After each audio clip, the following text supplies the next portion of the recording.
Hello everyone, railway की बात में आप सभी का स्वागत है। बहुत से भाई बार बार कमेंट करते हैं कि आरपीएफ की वैकेंसी कब तक आएगी। आरपीएफ की वैकेंसी के ऊपर कोई अपडेट है तो बताइए भैया।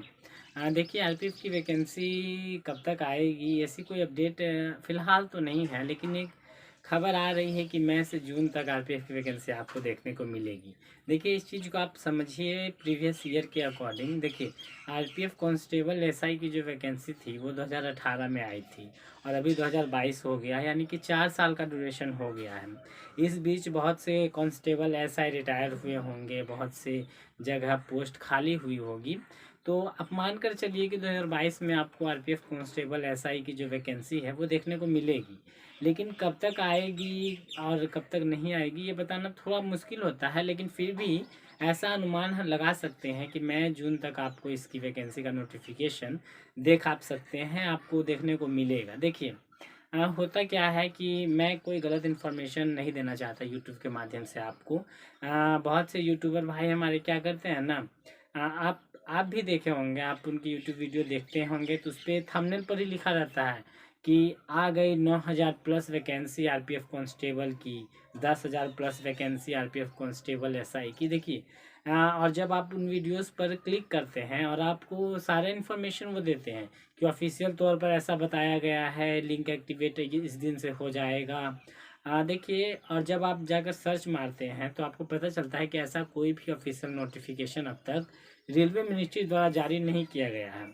मेरा सिंपल मानना है, मैं नहीं चाहता कि मैं इस यूट्यूब के माध्यम से यूट्यूब परिवार के मेरे जितने भी सदस्य, जो भी भाई मेरे वीडियोस को देखते हैं, व्यूवर हैं मेरे, उन्हें मेरे वीडियोस के बाद जब वो सर्च करें और उनको पता चले कि मैंने गलत इन्फॉर्मेशन दिया है, तो मैं धोखा देने का काम नहीं करने आया हूँ। मैं कोई चीटिंगबाजी का काम करने के लिए यूट्यूब पर नहीं आया हूँ कि किसी गलत बात को आपके सामने मैं पेश कर दूँ और फिर बचकर मैं निकल जाऊँ। मैं मानता हूँ कि ये एक तरीके का क्राइम है, क्योंकि किसी तरीके का गलत इन्फॉर्मेशन आपको पहुँचाना, चूँकि मेरी वीडियोज़ बहुत दूर दूर तक भी जाती हैं, बहुत से लोग देखते हैं, बहुत कोई किसी भी कैटेगरी का हो सकता है, तो किसी को भी गलत इन्फॉर्मेशन देना मेरा मोटो कभी नहीं रहा है और ये सोचकर मैं कभी यूट्यूब पर नहीं आया।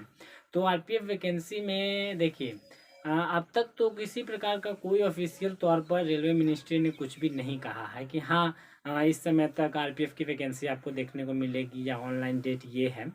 लेकिन हम अनुमान लगा सकते हैं कि 4 सालों में वैकेंसी नहीं देखने को मिली है, तो इस साल आपको वैकेंसी देखने को मिल सकती है। इससे ज़्यादा मैं और कुछ इस पे क्लैरिटी आपको नहीं दे पाऊँगा।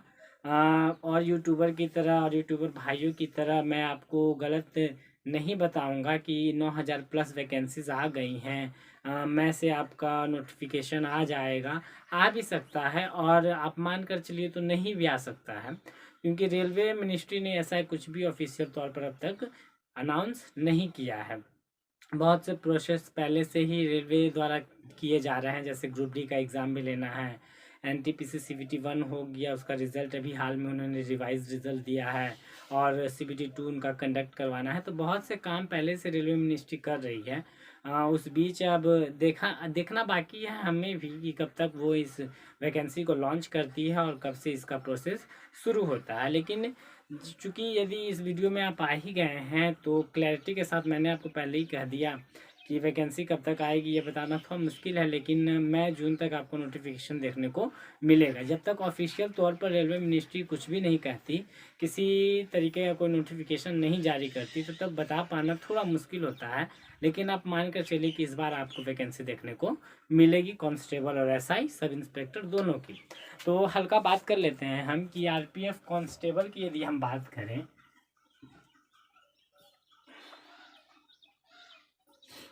आरपीएफ कांस्टेबल की यदि हम बात करें तो आरपीएफ मतलब होता है रेलवे प्रोटेक्शन फोर्स, रेलवे सुरक्षा बल।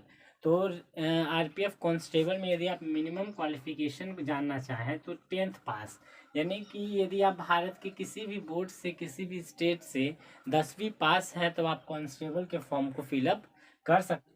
कांस्टेबल को हाइट के यदि हम देखें, कांस्टेबल आरपीएफ कांस्टेबल के हाइट की यदि हम बात करें तो कैंडिडेट में, मेल कैंडिडेट में कांस्टेबल के लिए हाइट यदि जनरल और ओबीसी की बात करें तो एक 65 सेंटीमीटर, और एससी एसटी की बात करें तो एक 60 सेंटीमीटर हाइट रखा जाता है। यदि फीमेल कैंडिडेट की बात करें तो जनरल ओबीसी से 157 सेंटीमीटर और SC/ST से 152 सेंटीमीटर हाइट मांगा जाता है। यदि हम रनिंग की बात करें तो आरपीएफ कांस्टेबल में रनिंग कितना होता है मेल कैंडिडेट का, तो मेल कैंडिडेट के लिए 1600 मीटर का दौड़ 5 मिनट 45 सेकंड का समय दिया जाता है। यदि फीमेल कैंडिडेट की बात करें तो उन्हें 800 मीटर की रनिंग होती है जिसमें उन्हें समय 3 मिनट 40 सेकंड का दिया जाता है। कांस्टेबल में यदि हम मिनिमम एज की बात करें तो मिनिमम एज आपका 18 से 25 साल होता है। कांस्टेबल आरपीएफ कांस्टेबल के लिए मिनिमम एज 18 से 25 साल होता है।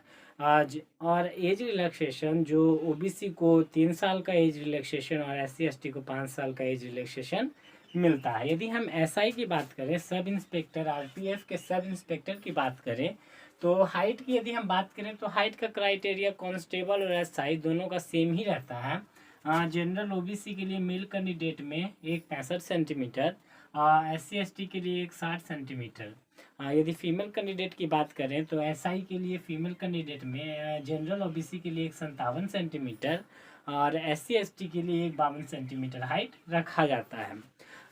एसआई और कांस्टेबल में रनिंग को लेकर डिफरेंस आता है क्योंकि जहां आप कांस्टेबल को यदि फॉर्म फिल करेंगे तो आपका running 1600 metre 5 minute 45 second male candidate का और फीमेल का 800 मीटर 3 मिनट 40 सेकंड के समय दिया जाता है। वहीं यदि आप सब इंस्पेक्टर के पोस्ट के लिए फॉर्म फिलअप करते हैं तब आपका रनिंग मेल कैंडिडेट को टाइम दिया जाता है 1600 मीटर के रनिंग के लिए 6 मिनट 30 सेकंड का, यानी कि 6.5 मिनट का समय आपको मेल कैंडिडेट है आप एसआई के पोस्ट के लिए आपको रनिंग का दिया जाता है। 1600 मीटर ही रहता है और फीमेल कैंडिडेट को 4 मिनट का समय दिया जाता है 800 मीटर के दौड़ के लिए।